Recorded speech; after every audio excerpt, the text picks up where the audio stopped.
Software engineering एक बहुत बड़ी फील्ड है और इसके अंदर बहुत सारी सब फील्ड्स आती हैं। लेकिन आज हम सॉफ्टवेयर इंजीनियरिंग की जिन दो सब फील्ड्स का कंपैरिजन करने जा रहे हैं वो है वेब डेवलपमेंट और ऐप डेवलपमेंट। इन दो फील्ड्स को लेकर बहुत से लोगों में मिसकंसेप्शन रहता है कि ये एक्चुअल में हैं क्या और कौन कौन सी प्रोग्रामिंग लैंग्वेजेस रिक्वायर होती हैं एक वेब डेवलपर या फिर एक ऐप डेवलपर बनने के लिए। वैसे तो एक ही काम करने के लिए कई बार एक से ज़्यादा लैंग्वेजेस यूज़ करने का ऑप्शन होता है, मगर इस वीडियो में आपको वही ऑप्शंस बताने वाला हूँ जो कि मेरे मुताबिक सबसे ज़्यादा सूटेबल हैं। सबसे पहले आप ये देखें कि हम इस वीडियो में चीज़ों को किस वे में डिस्कस करेंगे। पहले हम देखेंगे वेब डेवलपमेंट और फिर इसकी 3 टाइप्स, और फिर ऐप डेवलपमेंट और साथ में उसकी 2 टाइप्स को। चलिए सबसे पहले जानते हैं वेब डेवलपमेंट के बारे में। शुरू ही में ये बता दूं आपको कि वेब डेवलपमेंट सीखने के लिए एक नॉर्मल यूज़ का कंप्यूटर भी काफ़ी होगा, यानी बहुत हाई स्पेक्स रिक्वायर नहीं है आपको। यानी आप एक नॉर्मल से कंप्यूटर से भी वेब डेवलपमेंट शुरू कर सकते हैं। तो ये वेब डेवलपमेंट है क्या? तो भाई वेब डेवलपमेंट एक ऐसी फील्ड है जिसमें वेबसाइट्स या वेब एप्लीकेशंस बनाई जाती हैं। अब वेबसाइट्स में बहुत बड़ी वैरायटी होती है। तो जैसे हर चमकती हुई चीज़ सोना नहीं होती, वैसे ही हर वेबसाइट भी एक तरह की नहीं होती। एक पर्सनल वेबसाइट अक्सर बहुत सिंपल होती है, जिसमें किसी बंदे की इंडिविजुअल डिटेल्स होती हैं। ऐसी वेबसाइट्स को क्रिएट करना अक्सर बहुत सिंपल होता है, जबकि दूसरी तरफ कोई बिजनेस वेबसाइट या कोई एजुकेशनल वेबसाइट अमूमन काफ़ी ज़्यादा कॉम्प्लेक्स होती है। अब हर वेब डेवलपर भी एक तरह का नहीं होता। वेब डेवलपर को हम डिवाइड करते हैं 3 कैटेगरीज में। सबसे पहली कैटेगरी है हमारे पास फ्रंट एंड वेब डेवलपर। एक फ्रंट एंड वेब डेवलपर वो शख्स होता है जिसका काम सिर्फ वेबसाइट का फ्रंट एंड तैयार करना होता है।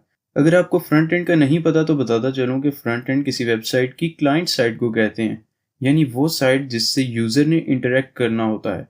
लिहाजा एक फ्रंट एंड वेब डेवलपर का असल मकसद है किसी वेबसाइट या वेब एप्लीकेशन का यूज़र इंटरफेस या यूज़र एक्सपीरियंस तैयार करना। और वेबसाइट का फ्रंट एंड तैयार करने के लिए और उसे विजुअली अपीलिंग और इंटरेक्टिव बनाने के लिए जो लैंग्वेजेस चाहिए होती हैं वो हैं HTML, CSS और जावास्क्रिप्ट। उसके बाद दूसरी कैटेगरी हमारे पास आती है बैक एंड वेब डेवलपर की। एक बैक एंड वेब डेवलपर वो एक्सपर्ट होता है जो कि किसी वेबसाइट के उस हिस्से को तैयार करता है जो कि सर्वर साइड कहलाती है, और इसको हम बैक एंड कहते हैं। एक बैक एंड वेब डेवलपर ऐसा लॉजिक तैयार करता है जिससे कोई वेबसाइट अच्छे से फंक्शन कर सके। ये डेटाबेस मैनेजमेंट से भी अच्छी तरह वाकिफ होता है, यानी वेबसाइट पर कहाँ क्लिक करने से क्या रिजल्ट शो होगा और डेटाबेस में से कैसे किसी चीज़ को पिक करके यूज़र को दिखाया जाएगा। और एक बैक एंड वेब डेवलपर बनने के लिए जो लैंग्वेजेस रिक्वायर होती हैं उनमें है हमारे पास जावास्क्रिप्ट, पाइथन और PHP।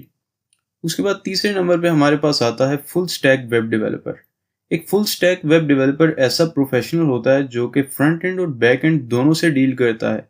ये किसी भी वेब डेवलपर का बहुत एडवांस्ड लेवल होता है और ऐसे लोगों की बहुत ज़्यादा डिमांड होती है मार्केट में, क्योंकि ये शख्स यूज़र इंटरफेस यानी कि UI से लेकर सर्वर साइड लॉजिक तक और यहाँ तक कि डेटाबेस मैनेजमेंट भी बहुत अच्छे वे में कर लेता है। ये वो डेस्टिनेशन है जहाँ तकरीबन हर वेब डेवलपर पहुँचना चाहता है। ये तो हो गई वेब डेवलपमेंट। चलिए अब हम चलते हैं ऐप डेवलपमेंट की तरफ। यहाँ पे मेरी मुराद मोबाइल एप्लीकेशन से है। एक ऐप डेवलपर ऐसा एक्सपर्ट होता है जो मोबाइल के लिए ऐप्स बनाता है, और एक ऐप बनाने के लिए आपको काफ़ी स्ट्रॉन्ग और तगड़ा PC या लैपटॉप चाहिए होता है। तो अगर आपका सिस्टम स्लो है और उसके स्पेक्स हल्के हैं तो ऐप बनना मुश्किल हो जाएगा, लिहाजा आपको इसका भी ख्याल करना है। तो हमने वेब डेवलपमेंट के केस में देखा कि वहाँ फ्रंट एंड, बैक एंड और फुल स्टैक वेब डेवलपर की कैटेगरीज हैं। ऐसी ही कैटेगरीज हमारी मोबाइल ऐप डेवलपमेंट में भी होती हैं। कोई बंदा UI डिज़ाइन करता है तो कोई बैक एंड का लॉजिक तैयार करता है। वेब डेवलपमेंट की तरह ऐप डेवलपमेंट में भी ये बेहतर होता है कि आपको फ्रंट एंड और बैक एंड दोनों में एक्सपर्टीज हो। यहाँ पर मैं प्लेटफॉर्म के मुताबिक ऐप डेवलपमेंट की डिवीजन करने जा रहा हूँ, और इसकी 2 अहम कैटेगरीज हैं। अब यहाँ पर एक अहम बात यह है कि इधर आपको डिसाइड करना होता है कि आप नेटिव ऐप डेवलपर बनना चाहते हैं या फिर क्रॉस प्लेटफॉर्म डेवलपर। चलिए जानते हैं इनके फ़र्क के बारे में। सबसे पहली कैटेगरी है हमारे पास नेटिव ऐप डेवलपर। ये एक ऐसा एक्सपर्ट होता है जो एंड्रॉयड या फिर iOS में से किसी एक ऑपरेटिंग सिस्टम के लिए ऐप्स तैयार करता है। दोनों का रास्ता ज़रा मुख्तलिफ है। जैसे कंप्यूटर्स की दुनिया में मैक यानी मैकिनटॉश वर्सेस विंडोज़ का कंपटीशन हो रहा होता है, वैसे ही मोबाइल्स की दुनिया में एंड्रॉयड वर्सेस iOS का कंपटीशन हो रहा होता है।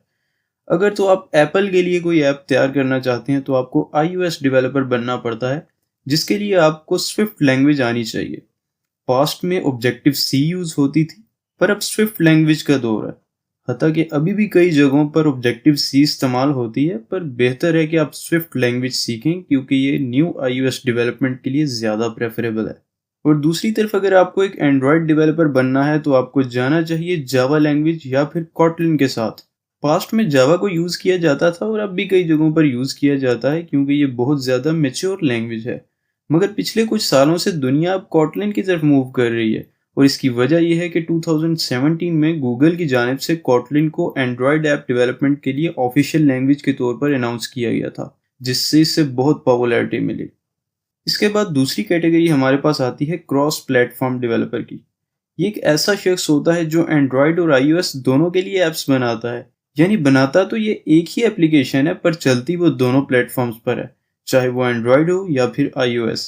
इसके लिए आपको कमांड हासिल होनी चाहिए रिएक्ट नेटिव पर, जो कि जावास्क्रिप्ट लैंग्वेज का एक फ्रेमवर्क है, या फिर आपको सीखना पड़ता है फ्लटर को, जो कि डार्ट लैंग्वेज का एक फ्रेमवर्क है।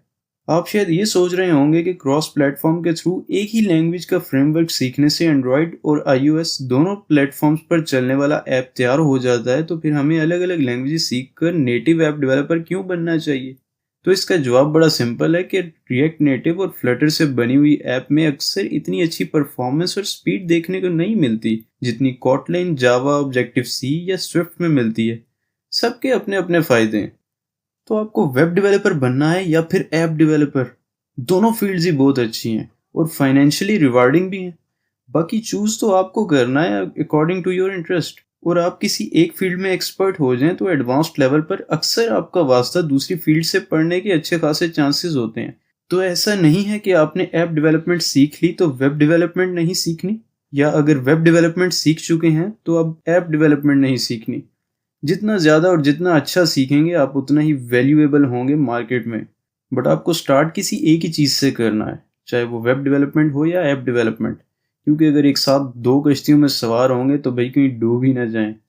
और ये बात याद रखें कि अगर आपको इंटरेस्ट होगा तो मुश्किल से मुश्किल फील्ड भी आसान हो जाती है, और अगर मजबूरी समझ कर करेंगे और बर्डन समझ कर करेंगे और शौक नहीं होगा आपको, तो इंसान किसी भी फील्ड में चला जाए उससे फिर बहुत ज़्यादा मुश्किल होती है, चाहे वो कितनी आसान फील्ड क्यों ना हो। और हाँ, आपका बैकग्राउंड चाहे कैसा भी हो, चाहे आप मेडिकल के स्टूडेंट हैं, आर्ट्स के स्टूडेंट हैं या कॉमर्स के स्टूडेंट हैं, इससे कोई फ़र्क नहीं पड़ता। आप फिर भी एक बहुत अच्छे वेब डेवलपर या ऐप डेवलपर बन सकते हैं। बस मेहनत की ज़रूरत है। बाकी बहुत से पेड और इवन फ्री रिसोर्सेज भी इंटरनेट पर अवेलेबल हैं। आप बस स्टार्ट करें। आपका कंप्यूटर साइंस का बैकग्राउंड होना भी कोई लाजमी नहीं है। अगर काम में अच्छे हो जाते हैं तो आपको बगैर किसी डिग्री के जस्ट आपकी स्किल की बेस पर किसी सॉफ्टवेयर हाउस में इंटर्नशिप मिल सकती है, जहां से आप फ्यूचर में एक अच्छी जॉब या फिर फ्रीलांसिंग की तरफ भी जा सकते हैं। तो भाई ये वीडियो थोड़ी लंबी हो गई शायद, पर मैंने कोशिश की कि आपको वेब डेवलपमेंट और ऐप डेवलपमेंट दोनों फील्ड्स में एक अच्छा कंपैरिजन करवा दूं, ताकि आप अपना करियर अच्छे से चूज कर सकें। आई होप ये आपके लिए बहुत हेल्पफुल रहा होगा। तो भाई मुबारकबाद तो लेते जाओ। तो मुबारक हो, आप तो जान गए।